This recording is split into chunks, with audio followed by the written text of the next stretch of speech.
I went through Rettendon the later part of 1995. I remember an occasion when I was there with other people. They were Jack Womes and Michael Steele. I remember that day. I was working at Sunbury-on-Thames. I had my mobile phone with me. Michael Steele rang me that day. He wondered where I was, and he said he'd like to meet me. We did not discuss where we would meet because I was at work. I agreed to meet him later on that day at Ron Parkinson's Motorcycles at Marks Tay at 5 p.m. I drove to Marks Tay in I think my Golf convertible. I've been to Ron Parkinson's before. It sells motorcycles. When I arrived, I parked in the flats opposite. Mr. Steele wasn't there when I arrived. When I arrived, I went into the motorbike shop. I bought something for my old motorbike. It was either a battery or a light bulb, and then I put it in my car. Whilst I was walking back to my car, I saw Mick. I waved to him and said I was just putting something in my car, and then I got in his pickup truck. The pickup truck was a red Toyota, M registration. When I got in, I sat in the passenger seat. He said they were going down to do a deal with Pat, him and Jack. I said, "Where is Jack?" He said, "He'll be here in a minute." I don't recall anything else he said. Then I noticed Jack had pulled up behind us.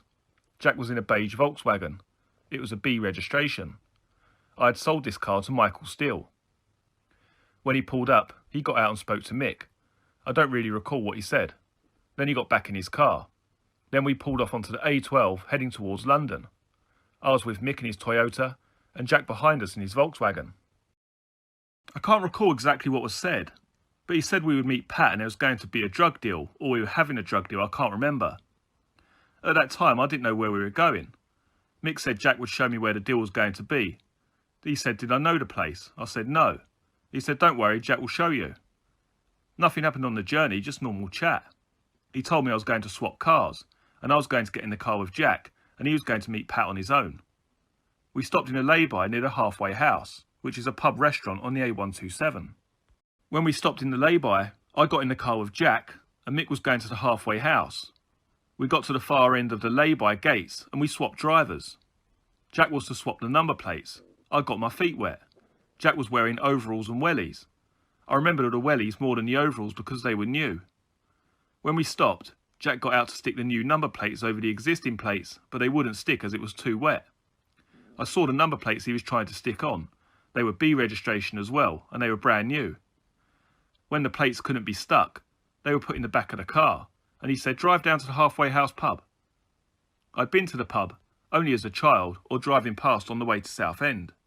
When we got to the pub, Jack told me to park at the back as far away from the A127 as possible, which I did. I could see Mick's Toyota parked in front of us to the left. After we parked, Jack changed his mind and said, "No, don't park here, park closer to the A127. So I moved the car. I could still see the Hilux, which was in front again, but to my right. Then we had to leave the car running because the windows were misting up because of the weather. I said, "Shall we have a drink?"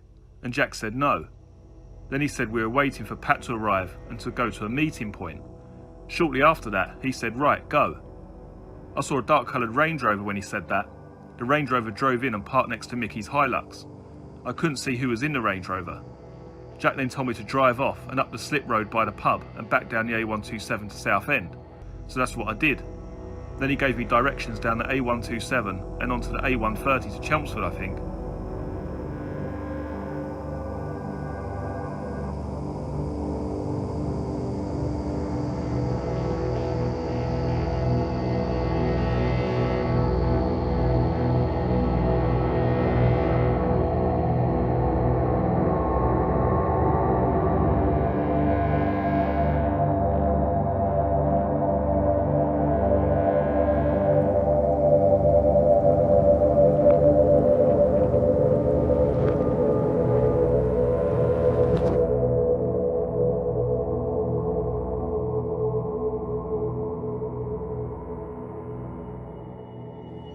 The A130 goes from the A127 all the way to Chelmsford, but we went to the Rettendon Turnpike, which is a roundabout with traffic lights on it.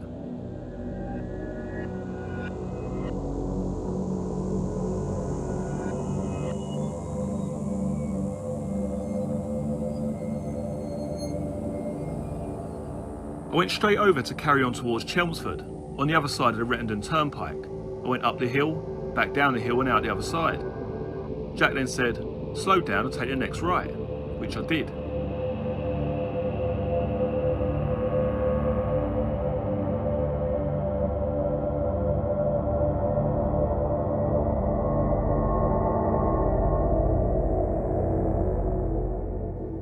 It was a lane and not a road. Then I turned left into a gap to turn the car round. The headlamps were facing the road back towards the A130. Jack told me he'd ring me when he wanted me to pick him up. I had my mobile phone with me. He got out of the car, had a bag and a coat from the back. The bag I think was a canvas, sausage-shaped bag. I didn't notice it in the car before. I might have done, but it didn't register.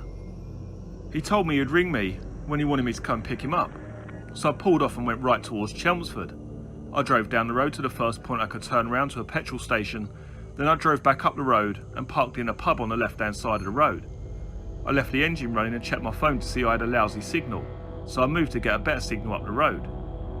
The pub I was in had a bright pink Morris Minor.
I then went past the lane, up the road and took the first left.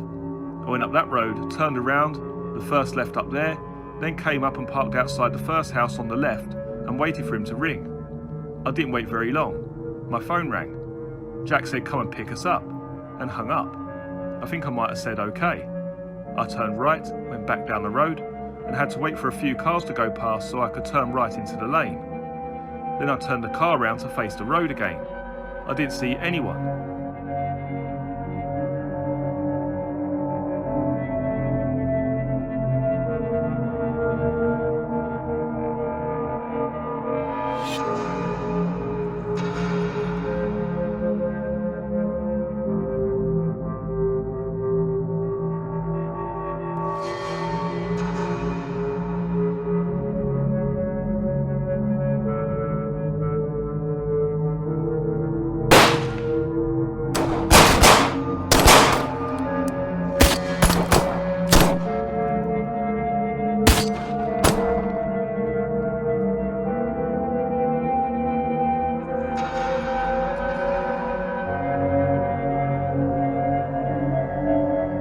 After a short period of time, the back opened up and Jack got in.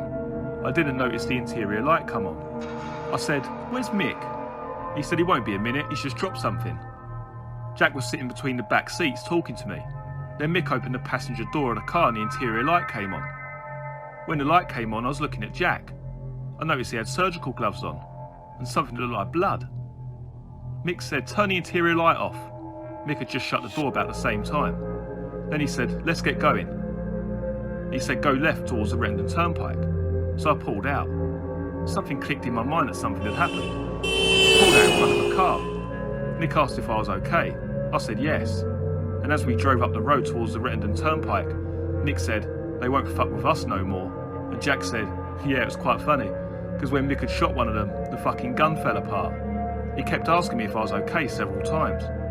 I realised what had happened, but not to who. So I said, "I hope I don't fall out with you two." Mick said, "No, you won't fall out with us, you're not like them." Mick started to hand over bits of the gun to Jack. I saw the barrels. I don't know the names of the other parts. I definitely saw the barrels. I was driving. I was a bit confused at the time. From the Rettendon Turnpike, we went back down the A130 to Southend.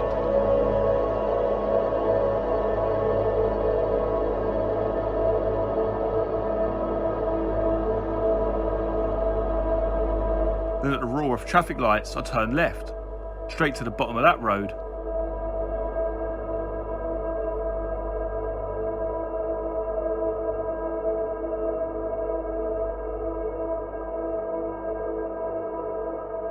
We turned right and then took another right turn on or two roads later.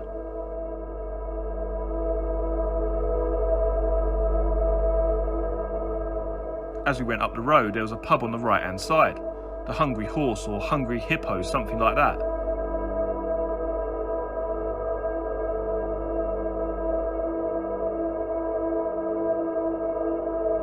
I drove into the car park of the pub and parked next to Mick's Toyota, which was on the left hand side, and I stopped the car.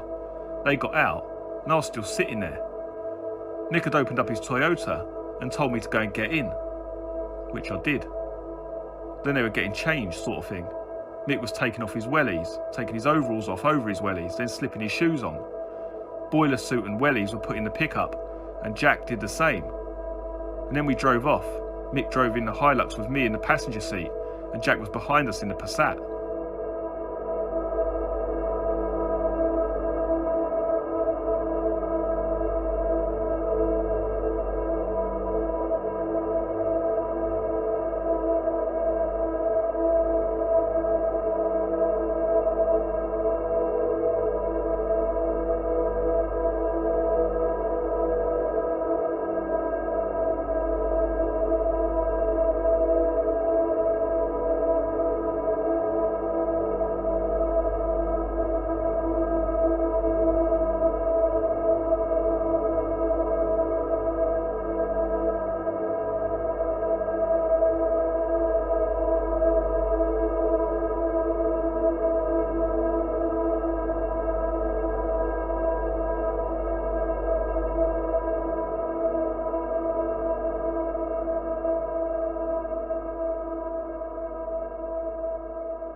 We drove past the Rettendon lane, then Jack overtook us on the dual carriageway as we were driving slower.